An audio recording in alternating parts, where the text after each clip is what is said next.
Homeopathy அப்படிங்கிறது பத்தி எனக்கு ஒண்ணும் தெரியாது. ஒரு 2 வருஷத்துக்கு முன்னாடி எங்க பாப்பாவுக்கு வந்து ஒரு ஒத்த தலைவலி. அதாவது பீரியட்ஸ் டயத்துல அந்த ஒத்த தலைவலி வரும். அப்போ வந்து ஃப்ரெண்ட்ஸ் ஒருத்தவங்க சொன்னாங்க, இந்த மாரி ஹோமியோபதியில போய் காமிங்க. நாங்க வந்து அலோபதி பார்த்துட்டு இருந்தோம். அது செட் ஆகல, பாப்பாவுக்கு செட் ஆகல. சரி அலோபதியில பார்த்து சரியா இல்லையே, சரி வேற மெடிசன் எடுத்து பார்க்கலாம்னு சொன்னேன். ஹோமியோபதியில பாருங்க, செட் ஆகும் அப்படின்னா. சரி அதுக்காக சார் வந்து பைந்தமிழ் லெவல் பாருங்க அப்படின்னோட அங்க வந்து பார்த்தோம் சார். ஃபர்ஸ்ட் டைம் வந்து சார் பார்த்தது அங்க. பார்க்கும்போது பாப்பாவுக்கு வந்து ஒரு ஃபர்ஸ்ட் டைம் ஒரு மருந்து கொடுத்தாங்க. கொடுத்த ஒரு 15 நாள்ல ரிசல்ட் ஒன்றும் தெரியல எனக்கு. ஒரு வாரத்துல ஒன்றும் தெரியல. அடுத்த அடுத்த ஒரு வாரம் கழிச்சு பார்க்கும்போது பாப்பா நல்லா தெரிஞ்சிச்சு.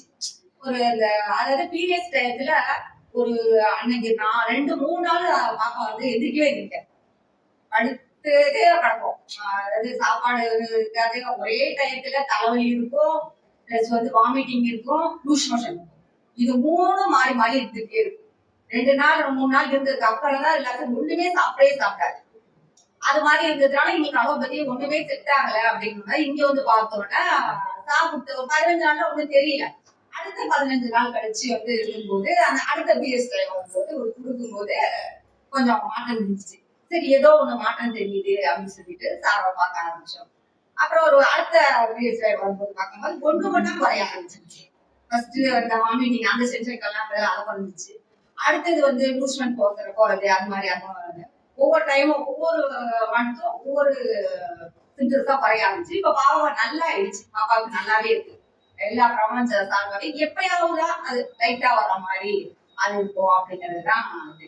அது ஒரு ஹோமியோபதி நல்ல மெடிசன். ஆனா இதை பத்தி எனக்கு தெரியாது. எனக்கு வந்து ஹோமியோபதி என்னங்கிறதே தெரியாது. நல்ல மெடிசன். எடுக்கும் போது கொஞ்சம் கொஞ்சமா ரெக்கவர் ஆகி வந்துடும். ஒரு உடனே சரியாகுது அப்படிங்கிறதுலாம் கிடையாது. ரெக்கவர் கொஞ்சம் கொஞ்சமா ரெக்கவர் ஆகி ஃபுல்லு ரெக்கவர் கிடைச்சிடும். நம்மளோட உடம்புடைய உயிர் ஆற்றலை வந்து அது மேம்படுத்தி விடுது. உயிராற்றல் மேம்படும் போது நம்ம ஆட்டோமேட்டிக்கா நம்மளுடைய எல்லா ஆர்கன்ஸும் நல்லா ஆரம்பிக்கும் போது அதை சரி பண்ணிடும். உடம்போட அத்தனை உறுப்புகளையும் அது சரி பண்ணும் போது கொஞ்சம் கொஞ்சமா இம்ப்ரூவ்மெண்ட் கிடைச்சி இப்ப பாப்பாக்கு அந்த ப்ராப்ளமே இல்லை.